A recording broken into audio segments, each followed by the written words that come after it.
Hey, everybody. I'm super excited. We've got Josh Hall, who I've been following on YouTube for years and have a little bit of this like celebrity thing going on with me here, which is really cool. And Josh was gracious enough to have me on his podcast a while ago. So I'll probably put a link to that in the description or something like that. So you can check that out too. But there's so much that Josh has to offer in terms of his wisdom. Like he started an agency, he ran it for a while, sold it. Now he's doing some coaching. He's got courses and there's all kinds of wisdom with regard to web design, marketing, actually becoming a designer and getting your graphic design skills going, starting a business, running a podcast. It's like wealth of information here. So I'm super excited that he wanted to be on the show today, and it's going to be great. So Josh, could you maybe give just like a quick little introduction, kind of talk a little bit about yourself and kind of how you got started and just kind of let us get to know you? Yeah, I think you already did it for me, Lee. That was a very gracious intro. Thanks, man. Yeah, no, you came on my podcast recently and dished out some awesome knowledge bombs. So I'm really excited to return the favor and hopefully give you and some of your audience, some of what I've learned in my journey as well. Yeah, so I'm Josh. I'm based in Columbus, Ohio. I am a family man first. So I have a wife and two little girls, a couple golden retrievers, and I love working from home. I've been doing web design and entrepreneurial web services for over 10 years now, actually almost my 12th year coming into that. Now I'm a coach. I'm a web design coach and have a podcast, YouTube channel, like you mentioned, and a lot of resources with my personal brand.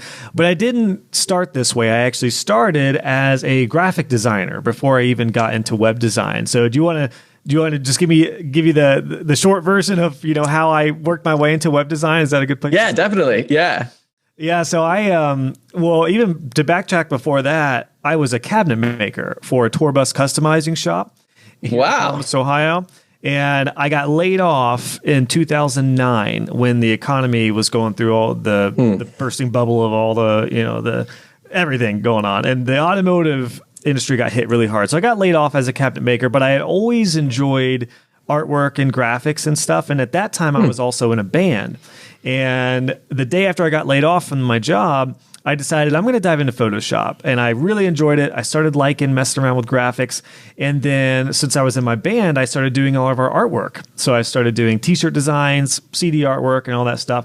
And I'll never forget, we were playing a festival and some guy was like, "Hey, who does your artwork?" And I was like, "Well, I do." And they were like, "How much would you charge to do ours?"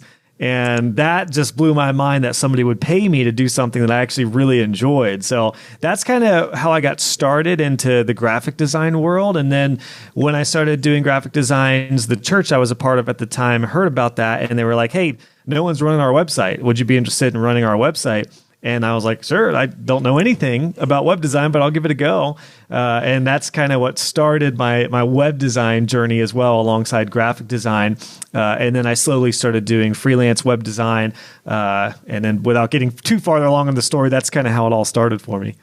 How did you learn those skills? Like, so especially the web design part where you're like, "Hey, I'll manage the website, but I've never done it before." How did you get up to speed? Great question. It sucked back in those days because that was in 2010, and I was using Dreamweaver. So it was before I got into WordPress, before themes or anything like that. Before Page Builder. I don't even know if Page Builders were even out then, maybe a couple early versions, but it was still primarily HTML and CSS and using Dreamweaver. My church actually sent me to the community college here in Columbus for a couple web design classes.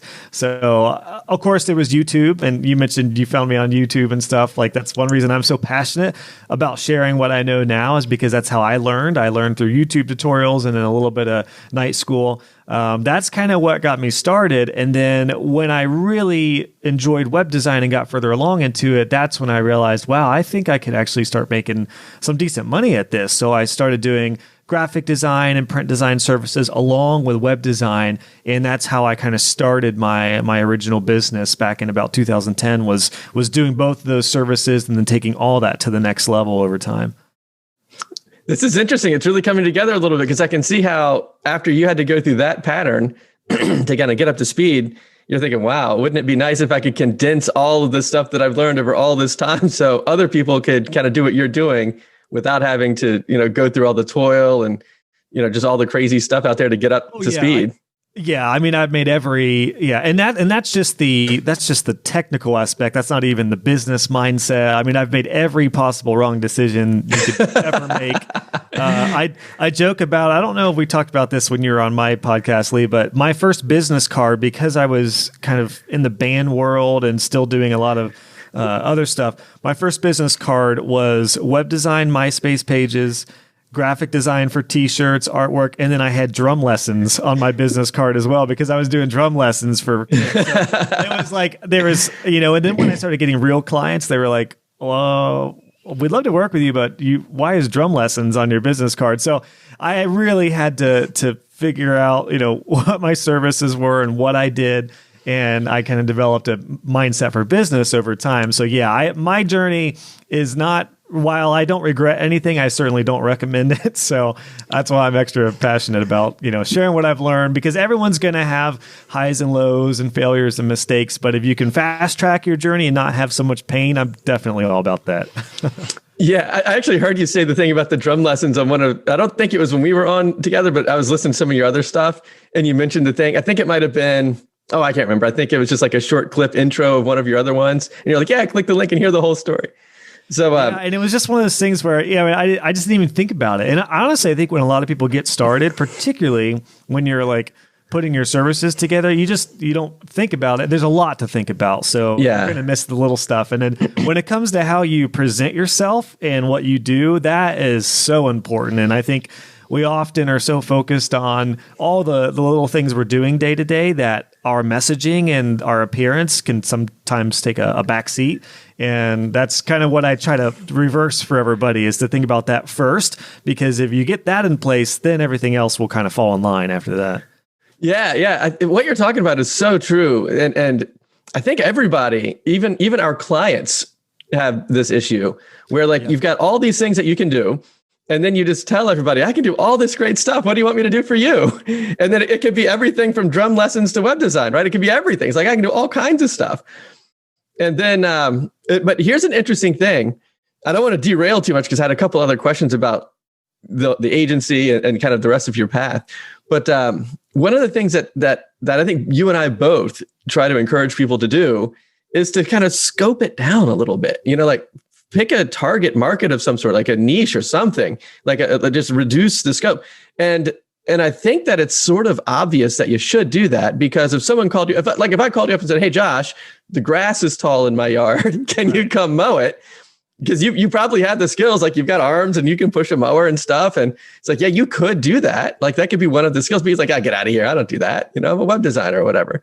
Yeah. And I think it's very common. Like you said, I think we both help people with that, because when you get started, and I think it's okay to go through a little bit of that in the beginning, because you want to find out, what you're good at and what you enjoy, because sometimes you do have to kind of explore, like maybe I'm going to try web design and videography and photography for clients. And maybe you can dabble in quite a few things, but you do have to narrow down what you do and ideally who you're going to work with, whether that's in one niche or whether it's just a generalist like I was. I worked with everybody, all sorts of businesses. But it's a great point, Lee, because I got myself into a lot of problems early on because I said yes to everything. And a lot of the stuff I said yes to was way out of the realm of anything that I knew about or even should have done. It's really common in web design and graphic design to do a lot of different things, and that can be fine, but you still have to kind of set some constraints.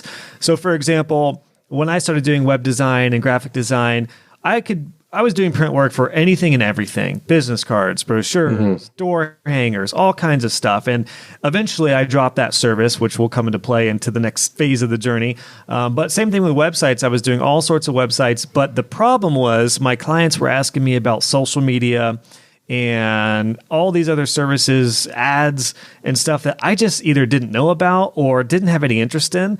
And I got myself into a lot of trouble because I didn't clarify what I did. And more importantly, and this is a big tip for everybody, you have to clarify what you do and more importantly, what you don't do. And this is where you can partner with somebody or like, I know you're big on offering much more than just website design, and I encourage that as well, but there is a lot to learn in even just web design. So like, if you want to make sure you can market your sites, partner with somebody who's really good at Facebook ads or something like that. There's a lot of different ways to go about that. So yeah, that was kind of one of the big lessons early on. I said yes to everything, everybody. And yeah, if I had to cut somebody's grass, I would have been down for it in those. So let me ask you this. I want to talk a little bit about how you got to the point where you went from, okay, well, I can do the website for my church. I can do the website for my band. I'm going to build a whole agency now. And you were so successful at building the agency, you ended up selling it.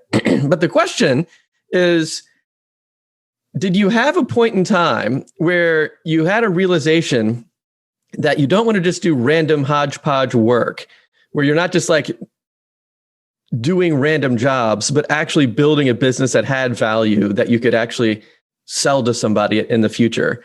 And the reason I'm kind of asking that question is because I think a lot of times people will be like, in fact, I was just talking to somebody yesterday who said, man, I've got this great opportunity. There's a consulting agency that wants me to kind of work, but under their brand, but they're just going to feed all this work to me. And I'll be able to do all the web design for their overall marketing agency, but they're not going to hire me. I'm going to be doing it as a consultant. And it's sort of like white labeled in the sense that as far as their clients know, I'm their employee or something. And my advice to that guy was, don't do that, because you're kind of straddling the fence and getting the worst of both worlds. Because on one hand, you're not getting the benefits and the paid vacation and the health insurance from the employer. You're basically getting a job with no benefits. Exactly. Yeah. Yeah. Well, it's interestingly, it's a great question because, I'm sorry, I may have cut you off. I didn't know. No, go ahead. Yeah, go ahead. Well, I was just thinking, when it got to the point of me selling my business, that was much further along. So this was a good, decade after I started doing websites and stuff. And it happened quick. That what's interesting is that I did not set out and create my business to sell it. I actually didn't even start my business thinking, I'm going to start my business. I did what most all web designers do, and I just kind of fumbled into it. When I started doing websites and was working with the church and stuff, my whole goal when I started doing night classes and doing freelance was I wanted to just get a job as a designer or a web designer at an agency. That was my initial thought back then. I thought maybe I could make some money on the side and then I'll just get a job. I'd love to be a designer. Well, while I was working just odd jobs on the side and then doing freelance and doing night school, I had made, I think it was around 30 grand or so one of those years early on. And I thought, man, if I just made 30K, like I'm doing odd jobs and freelance on the side, what if I really took this full time? And so that's when I made my business name, registered with the state and all that good stuff, and actually made it a business. That's when I got more serious about personal branding and communication. And I started reading. I never read before that. I actually started reading books about business. And that's when it became an actual business for me. And that really helped take it eventually within a couple of years to six figures consistently. But there was that pivotal point where I went for it. Now, at that time in my life, I didn't have a family. I didn't have a relationship. I was living with my dad. I was in my mid-20s. I officially took my business full-time when I was 23. So I didn't have a whole lot of risk, so there wasn't really any reason not to just go for it. But that was a pivotal moment for me, was to do that. And then as I progressed in my journey, I got more serious about business. I started getting better clients, started raising my rates, everything that you and I probably teach, started really narrowing in, on what I do. And that really helped build my business. Eventually, I got to the point where I realized web design was by far my most profitable service, and that's what most all of my clients were asking about and interested in. So I decided to drop print design. Print design was great for me, and it was great at opening a lot of doors. But there's a quote I heard recently that is so crucial in this topic, and it's that what gets me here won't get me there. And that's really how I felt about print design and graphic design, because I found myself working on this like $200 business card. Meanwhile, I've got this $5,000 website job that's just waiting for me, sitting there, but I'm going back and forth with a client on revisions on this business card. And that's what told me, okay, I got to do this. And there was a similar situation. I remember I was working with this awesome company for this like cleaner solution for restaurants. And I was working on this flyer that was going to be hung in a bathroom, or it was like a manual, like this manual that was going to be in like bathrooms about this cleaner. And I'm sitting there, writing the text out for that. And I'm like, what am I doing? Again, I got huge websites that are waiting for me, and I'm working on this flyer that's going to be in a bathroom. Like, what am I doing here? So there was a lot of little situations like that, and it was really hard to do, to say, I really enjoy this service. It really helped me get here, but it's not going to help me get there. And I had to drop those. So that's when I really took web design seriously, and that's when I subsequently started scaling my business. That's odd. One of the things that you said that the reason I'm laughing is there's certain points in my history as well where I think, what am I doing? What am I doing? And it's like, because it seems like kind of like what you just, that quote that you said about what got me here won't get me there. That's so true. And such a succinct way to say, and I'll tell you one of the things that I was doing, and I think other people do this too. This was probably, I don't know, maybe 5 or 6 years ago. So it was a while ago. I had the idea that wouldn't it be great to basically have a version of like Wix where people could just kind of build their own websites, but it was powered by WordPress.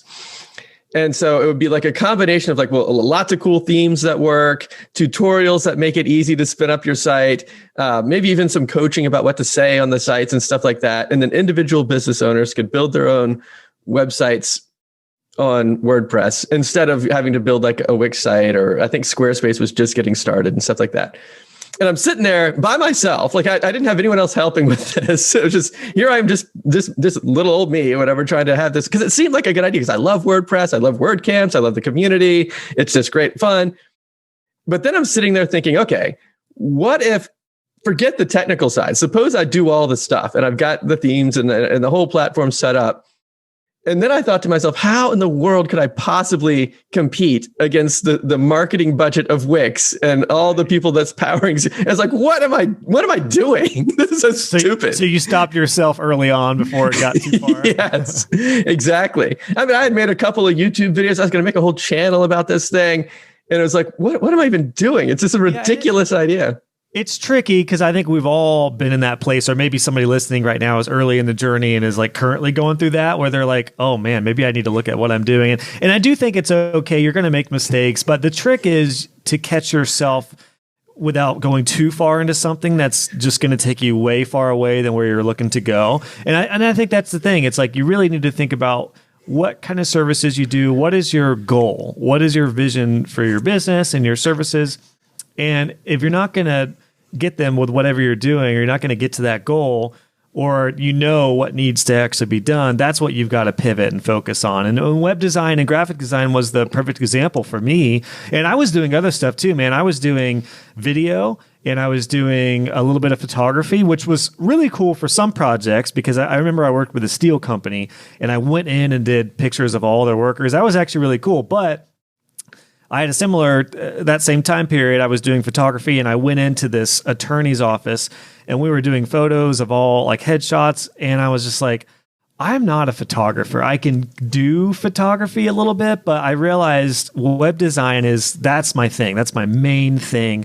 And I don't want to be driving uptown to do headshots for somebody when I should be focusing on websites. So of all those services I was doing, I realized I've got to start saying no to video, no to photography, no to print design, no more business cards. I'll edit some cards that I've already done for really good clients, but that's it. I'm focusing on web design. That's when it really all changed for me, is nailing down those service offerings. Because if you're too vague with your services, it's even harder for people to know, like, well, what do you do? Like, what can you help me with? If you do too many things, it's hard for the customer. It's hard for the clients to know, what should I use you for? Like, I don't know. A client, I think, doesn't want a jack of all trades. If they're a good client, they want somebody who knows what they do in this one area. And there's a lot of power in that. Yeah, you're exactly right. I feel like I'll just speak for myself, I guess, but I feel like from my history, there's been two sides of the street to kind of narrow things down. Like, so if you want to narrow something down, you kind of need to have two boundaries. You can't just have one, because then you have an infinite side on the other side. And so there's two problems that I feel like are kind of important to overcome. One is kind of like what you were saying. Yeah, I'm not really the best at photography, or why am I wasting my time on this bathroom sign when I could be doing web design, which is more fun for me. I get better results for you, all that stuff. So like, why am I wasting my time on this little stuff? But then there's the other side, which is like what I was talking about with the whole, the Wix WordPress thing or whatever. And then I was like, because that's the situation where you're kind of like the dog chasing the car, and you're like, well, what if the dog catches it? Then what is it going to do with it? It bites the tire and flaps all around. Yeah. And so you're like, well, because that's the realization. Well, even if I had the platform, and I actually go forward with it, I'm just going to be the dog that caught the car, and the car is still going. It's like, I can't catch the car. Right. And so you kind of have this other side of this is just too big. In fact, I even posted a thing on Instagram the other day about bad niches for web design. And one of them is the fighting the giants category, where it's like, I'm going to take down Wix or Squarespace. We've got this PayPal killer, or forget about Stripe, use some other payment gateway. It's like, and then it's like, the ideas are exciting, which is why it's easy to kind of get hooked up to it. If you're kind of like us and you like cool ideas and stuff. But then you think, well, there's no funding behind it. There's no real business structure. It's just some guy with some cool ideas. Yeah, and so that's kind of the other side.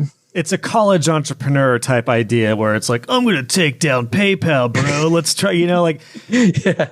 I mean, a very, very, very small micro amount of people are actually going to be able to head up that type of thing. I mean, there is PayPal, there is Stripe, there is Wix, there is WordPress for a reason. There are people who can do that, but it's very unlikely that it's you or I. For the average person, I personally don't want that. A lot of people I feel like a lot of entrepreneurs now are like, I want to be the next Steve Jobs. I'm like, do you really want to be that person? Do you want to be a celebrity? Do you want to be famous? I've had to really think about this. And I think as I've matured and as I'm a family man now, I've understood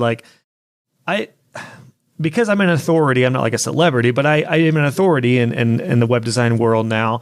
But that's not my goal. My goal is not to get as many YouTube videos views as I can. My goal is to help as many people as I can, which changes everything. It flips everything on its side, which same thing for services. What is your real goal?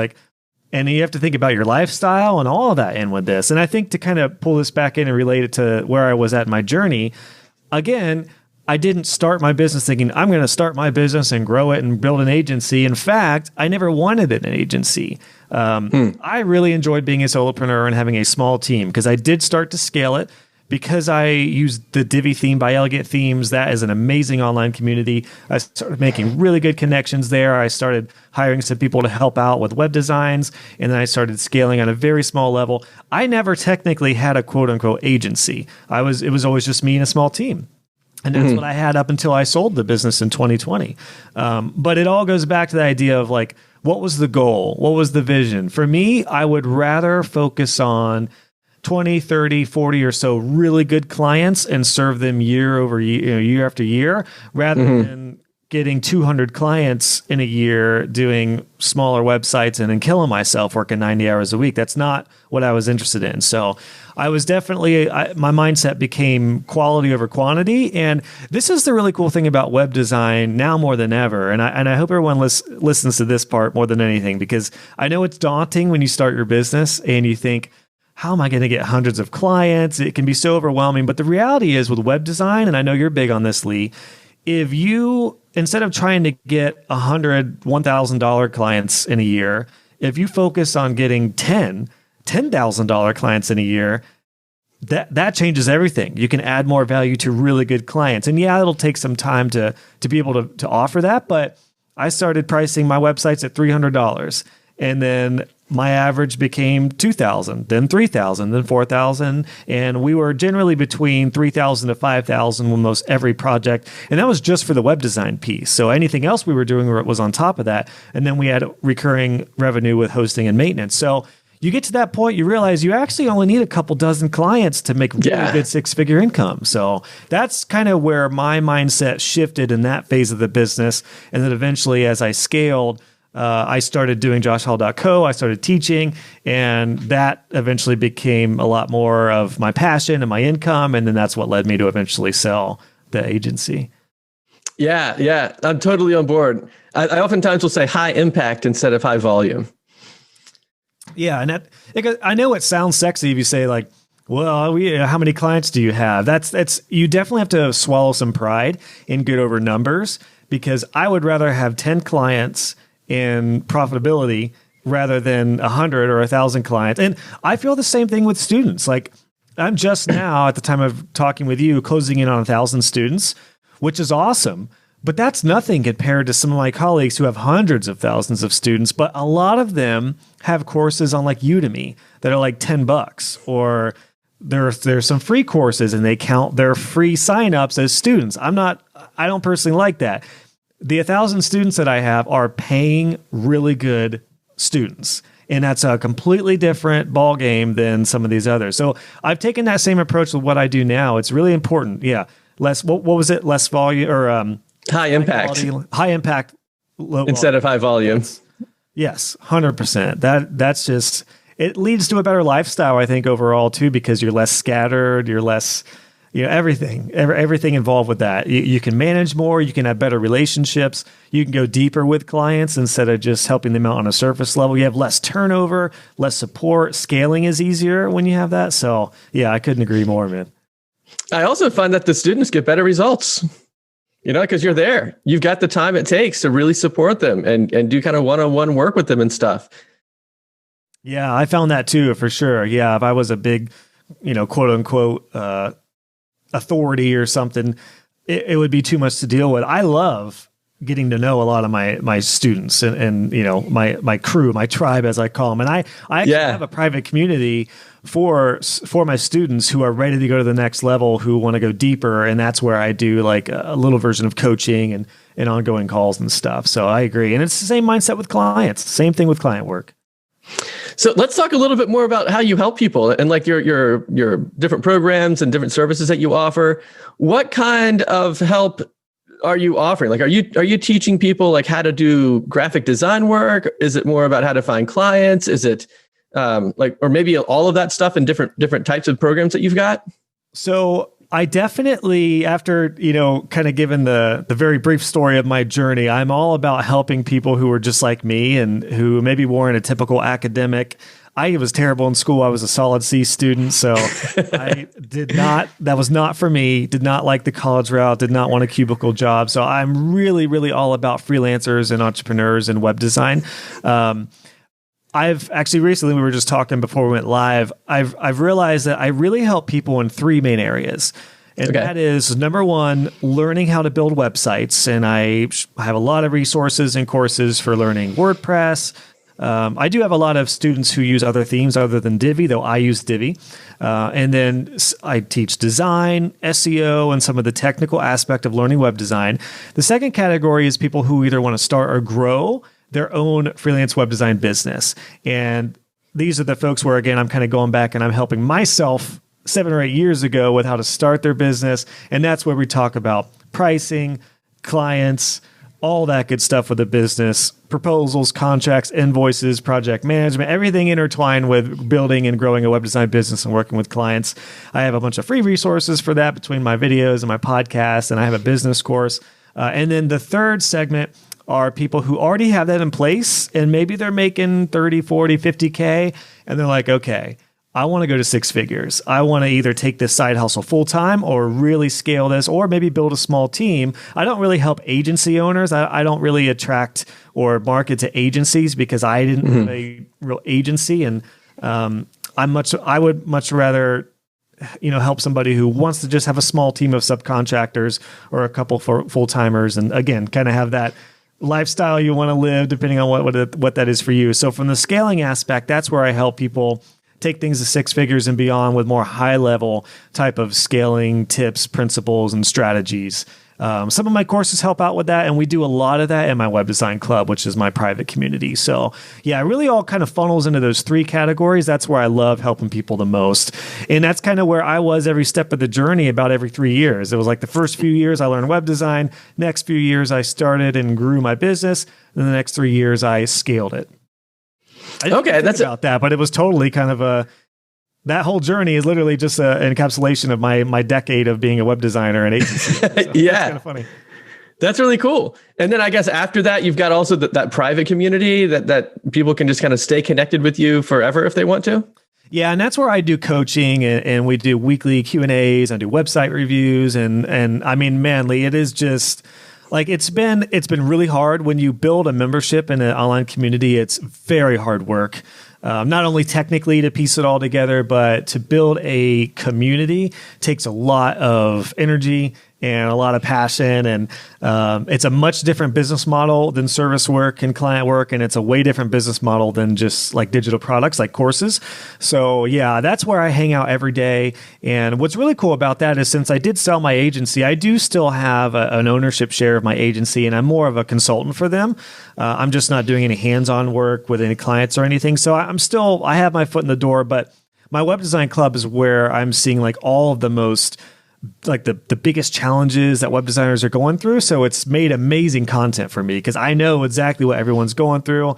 Now I know what to put a podcast out on or a YouTube video. So I don't do one-on-one coaching like you're doing with like any of your programs. But what I have set up in there is a little a private thread with just me and anyone who wants to message me. So when questions come up, you zip it over to me and I always get back to people. So that's kind of my three areas, learn, start, and then scale. Those are what I love helping people with because it's every step of the journey. And I've just realized all of my students and customers are generally in one of those three categories. So I'm really trying hard to figure out like what best content is going to suit them depending on where they are. Mm-hmm. One of the questions that I tend to get a lot is, how can I focus? Because we talked about earlier, just a few minutes ago, we were talking about how can I focus? Like, what are the things that I can do the best and that I like the most, but also that kind of fill a hole in the web design world, that maybe isn't quite performing at the level that it could be if I were able to contribute my ideas and skills to it. Do you have any insights into like some good opportunities or some areas that people might want to focus on so that they can begin to like narrow things in a little bit for themselves? Well, I think it would definitely depend on somebody's expertise and where they're at. And again, I think you said it, kind of what they enjoy doing. Like one thing I'm big on is I do recommend all of my students and everybody for that matter know the basics of design, conversion-based design, basics of SEO, a little bit of cPanel and DNS stuff, all the basic stuff. But you don't have to go that far if you don't want to and all that. Like if you know the basics of SEO and you're like, I hate SEO, then partner with somebody. Like that is okay. I personally don't like Facebook ads. I just, it's over my head. I don't have the bandwidth for it. So one of my students I've hired to help me with that, who does Facebook ads. So it's kind of a mindset shift where I think it's good to explore quite a few things, but pretty early on, I think you're going to know what you're interested in. And another one of my students realized that she was doing website design and a lot of different services. And she realized she actually really hated the design aspect. She just didn't like building websites and doing CSS very much. What she did like was the strategy aspect. She loved helping clients come up with the strategy of the website, and then she loved connecting people with their CMR or CRM like ConvertKit or MailChimp and building out automations and processes. So that's what we helped her focus on. Like she offers that. She can do some of the other stuff, but she partners with people to take care of the coding and development, and she focuses on the strategy. So I hope that answers your question. It's kind of a hard one because it just depends on, what somebody's interested in. But the reality is pretty much all small businesses and clients are going to have needs for a better website, better marketing presence, better social media, better SEO, better designs and copy that converts. So there's a lot of different pieces. And the cool thing is you don't need to be an expert at all of them. I don't think there's anything such as an expert. I think we all just, we know more about one subject than another. And this is really common. You'll see developers who are like really great at code and they make you feel inferior, but then you see their design and you're like, wow, I feel better because your design is terrible. You can be the smartest guy in the world, but you can't design for crap. So, it really just kind of depends. There's some freedom. There's some freedom in web design to focus on what you want to do. And another really cool thing, Lee, I did some research recently. Anyone can Google this. Just Google like some of the top careers that are projected over the next decade or so. Almost everyone, a top 15 or top 10 list, all have to do with some sort of either online marketing, web design, SEO, copywriting, anything like that is all very interconnected in what's projected to be some of the best careers over the next 10 years. So the opportunity is greater than ever for any of that stuff. So I think there's no better time than now to get it going and just focus on what you want to do and what you like doing. Oh, yeah. I completely agree. I have a daughter that's 18 years old. And she just graduated high school, like right now. So we're thinking, well, what are we going to do next? And she is so wise. I mean, I guess I'm biased because I'm her dad and everything, but she's so smart and so great at everything that she does. Like, she plays piano, and she's been playing piano for like 10 years, maybe even longer. And then she got to the point where she was teaching lessons. So we went from just regular piano lessons to actually piano lessons on how to teach other people piano lessons. And then she's like, I think when she was 16 years old, she got her first students, and which is crazy because she couldn't even drive. So mom was driving her to, give the lessons to people and stuff. So, and then she teaches ballroom dancing lessons now. So she's an instructor for that. And she's like awesome at photography. So she's actually shot a few weddings already, even at this age. And she's like, Dad, what do you think I ought to do? What should I go to college for? And I was like, well, I get a lot of people that call me all the time who've graduated college. They oftentimes even have master's degrees in marketing and stuff. And they're like not making any money. They can't get a job. They can't get the clients that they want.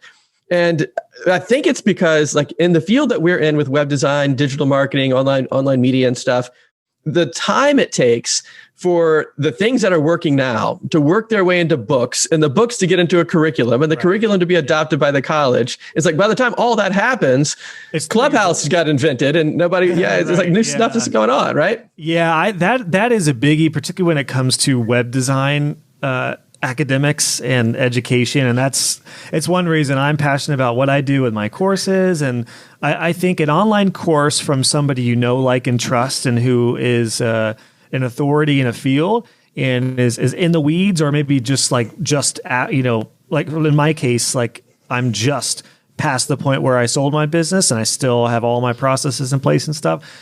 I do think those are the best people to learn from, because you learn what's working now and you learn what's working quick, and you often get much more relevant help and community behind that. Yeah. And that's where I look, and I'm not saying that because I'm a course creator. I'm saying that because I take courses. So yeah, one of my biggest mentors is Pat Flynn, who's a pretty popular entrepreneur. Now, he doesn't help web designers, but he does help online marketers and coaches and consultants and stuff. And for example, recently I did my very first public webinar that was almost like a lead generator for my design course. Well, I could figure out how to do a webinar. I can figure out with Zoom. I could, it would take a little longer, but I could figure it out, and I could put together a nice presentation. But I invested my hard-earned money in a premium course that was several $100s for his course on how to do a webinar, and it fast-tracked my journey completely. I was able to put together an amazing webinar, have all the automations, all the emails, my entire system in place within a few weeks because I fast-tracked my journey with that course. Now, I'm still going to make some mistakes. I'm still going to find my own way with everything. But I did my first webinar, and it was a huge success. I had over 400 people in the webinar, and a lot of that was due to what I learned in the course. So I say all that to say it is so worthwhile investing in a coach, a mentor, or somebody who you look up to who can help you fast track your journey. And if I can give a snippet of advice to anyone early on in the journey, it would be to value your time more than anything, because the reality is, you can technically learn everything for free, pretty much, in web design with the Google. But how long is that going to take you? Like it could take years. Even I think the beauty of like a course, whether it's a small course or a larger course, is just how it's organized, and it gives you kind of a quick path, not a cheat, but like a shortcut to get somewhere from point A to point B. Whereas if you do it on your own, like I did, I wasted years Googling stuff and doing it on my own. And I definitely wish I would have had somebody just lay out like a path for me. So yeah, that's yeah. And yeah. And I do want to say, I know you asked like, where can people, check some resources out or how I can help. I've created a 10-step action plan for each one of those 3 categories. So if somebody listening is wanting to learn web design, start the web design business, or scale, you can just go to my website, joshhall.co, and I have right there, right below my picture, I have some resources on each one of those that will help you. There's a bunch of free resources. There's some premium too if you want to go that route, but that would be definitely the best place to start for anyone, because I'll basically give you a free 10-step action plan for each one of those. That's definitely what I wish I would have had when I started.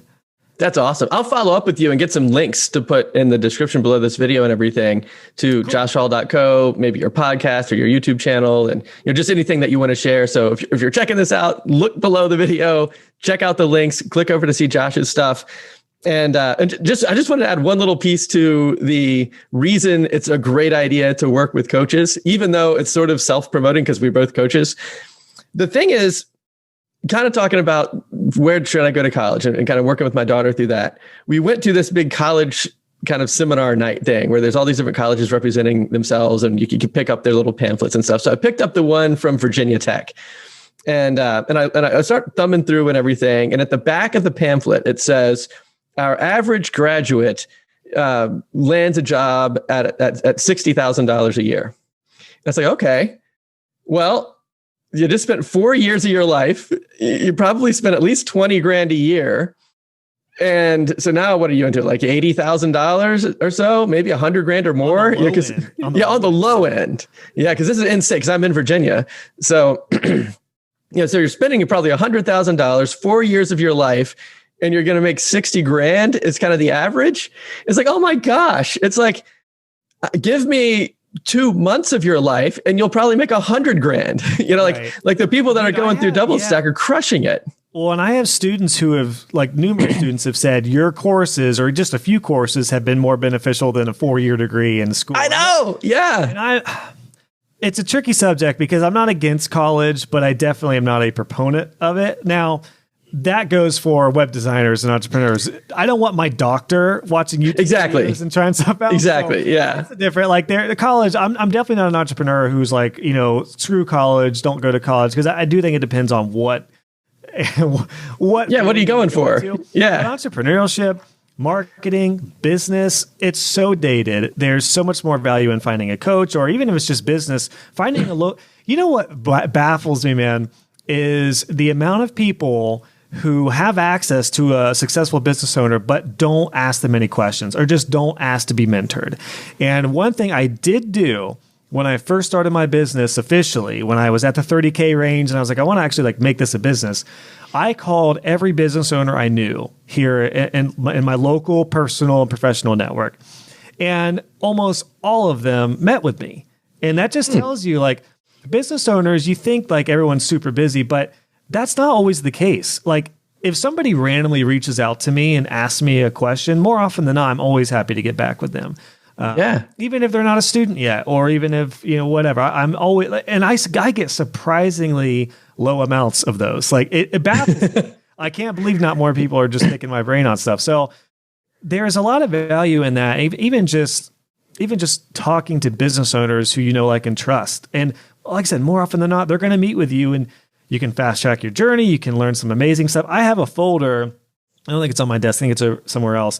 I still have a folder of all those first meetings of the notes I took from, and these were business owners in different industries, but they all gave me, each one of those meetings had some great nugget of advice. One was like, lose your tie. I started going to meetings in ties. He's like, you look like an insurance agent. Lose your tie, or you're a graphic designer. That's hilarious. Okay, I didn't think about that. One was talking about sales. And he's like, sales are 20%. If you can land more than 20, you're doing awesome. So don't feel discouraged. I was like, wow, I needed to hear that early on. There was all these like great little nuggets of information. One guy early on, one of my best mentors, told me to start a monthly maintenance plan. And I didn't listen to him.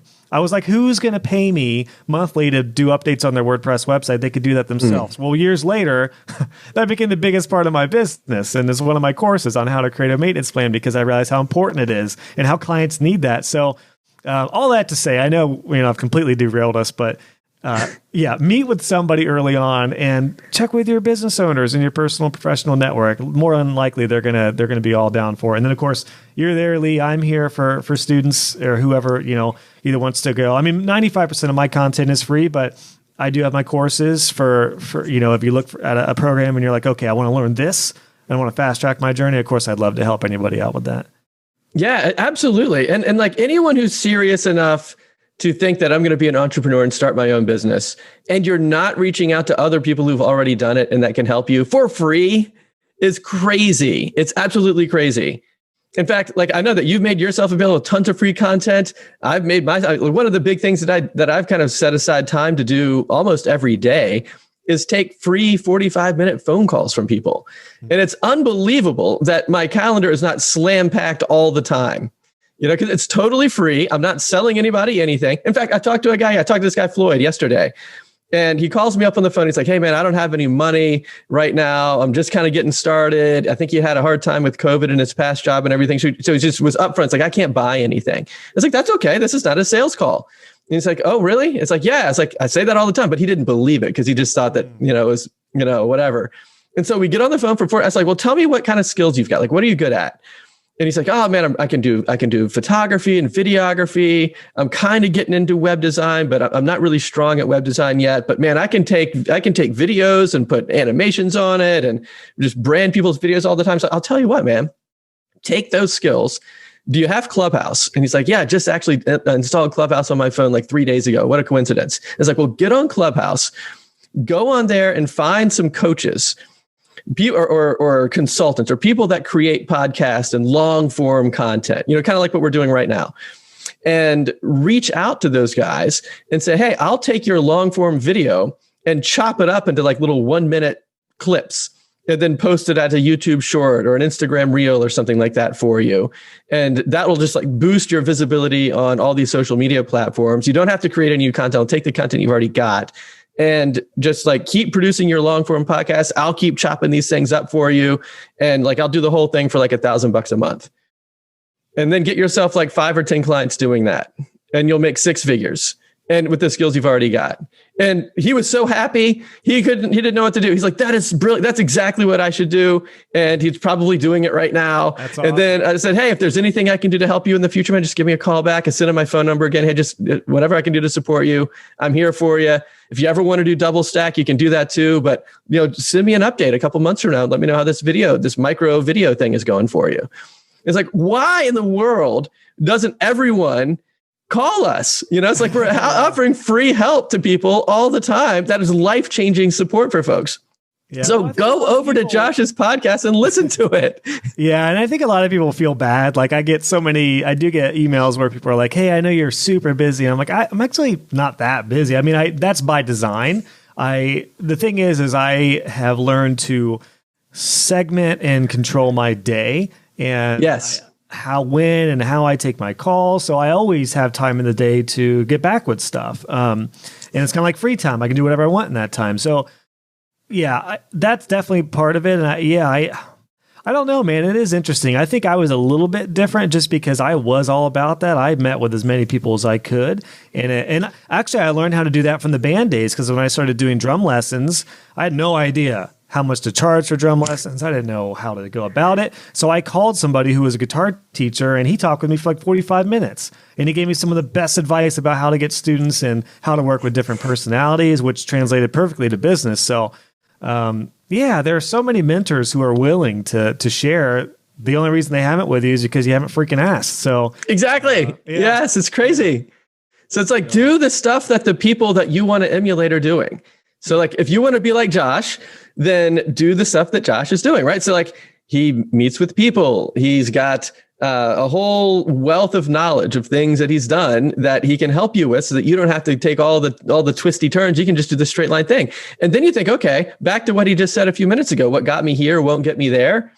It's like, well, if what got you here is all of this random trying to figure it out by myself kind of stuff in a bubble, that's not going to get you there. So like start doing like, one of the reasons Josh and I are such huge proponents of coaching programs and why we're probably even coaches ourselves, we take the framework. Like I've probably spent $20,000-$30,000 over the last year on my own programs. Like I took a gigantic YouTube ads course, a gigantic Facebook ads course, a webinar course, just, I don't know, tons of different courses. Same here. Yeah. I have a business coach that I invest in.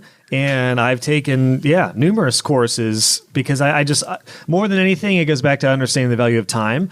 And it goes exactly that, like, I could do these things, and it's not that I'm above them, but I just know like I want to focus on what only I can do in my business. And this is one of the tips I talk about in scaling to 6 figures. You have got to look at what you do and what can only you do and what can you hire out that you could make repeatable or scalable. My podcast is a perfect example. Going back to just like reaching out, my podcast editor now just reached out one day and was like, "Hey, I love your show. I'm not sure if you knew, but I'm doing podcast editing now." He's now my podcast editor. He's a video guy, and he's my full-time podcast editor. And for me, that was great because I like editing my podcasts, but I knew I can hire that out. Like somebody, he's better at that than I am. He can do that. What he cannot do is do the interviews and book the calls and do everything that I'm doing. So he's doing what he does, and I do what I do. And it is a great way to go. I wish I would have had that mindset earlier on when it comes to scaling, because that's where you don't have to build a huge team. It's just a matter of focusing on what you should do. And I think maybe to put a cap on this is the thing you mentioned about the dude with the services just not knowing where to go. Sometimes if you get another brain and another set of eyes on what you're up to, the clarity that can come from that is amazing. The worst thing that you can do in any business is to think and do everything yourself and just stay in a little bubble and not get any feedback on what you're doing. Like that is the worst thing you can do, because you will do things you shouldn't do. You're gonna do everything the hardest way possible. And there's so much clarity with getting another eye on what you're up to. I did the same thing when I created this little funnel on my homepage. And even if you don't want to go through it, everyone can check it out if you want to just see what it looks like on my homepage. I put that funnel out in my web design club and I said, "Hey, I'd love your feedback. What do you guys think?" I got some of the most amazing feedback and made some changes to it that were huge. And some of the changes were like, duh, why didn't I do that? Well, I was busy doing a bazillion other things with that funnel. I was creating all the copy. I was creating the sequences. I was creating everything. So sometimes, again, it goes back to the first point earlier about like, how do things appear?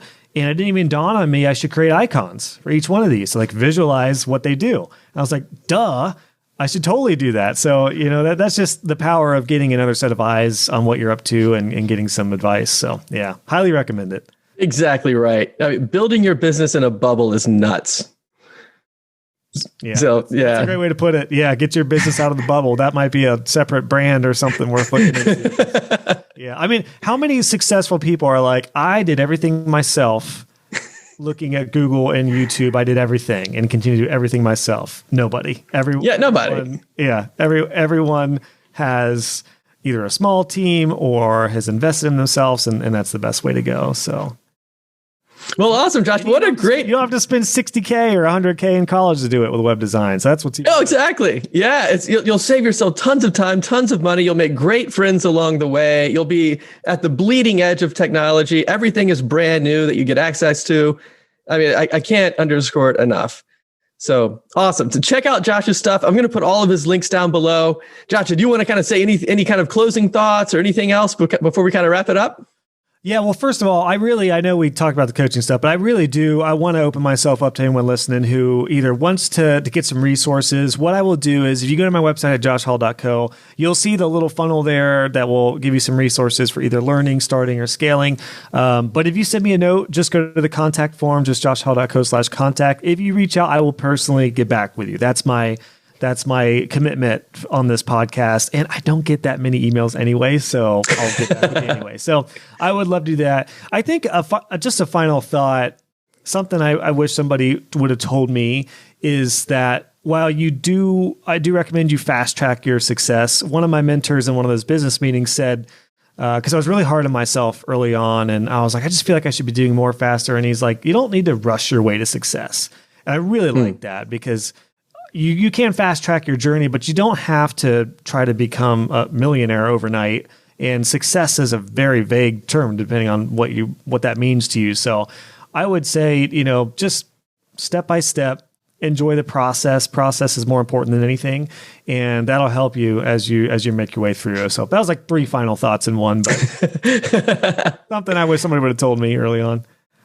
Yeah, I love it. That's great stuff, man. I just really appreciate all the wisdom that you've got and coming on. It's fun to talk to you. I feel like we could do it a million times. We'll probably have to have a version 2 at some point. Yeah, I want to have you back on again too, because everyone really enjoyed your podcast episode on my podcast. So check that out for everyone listening. It was a great episode. So yeah, definitely happy to do it again, man. Awesome. Well, all right, guys, check out Josh's stuff. Check out the links below. We'll see you next time.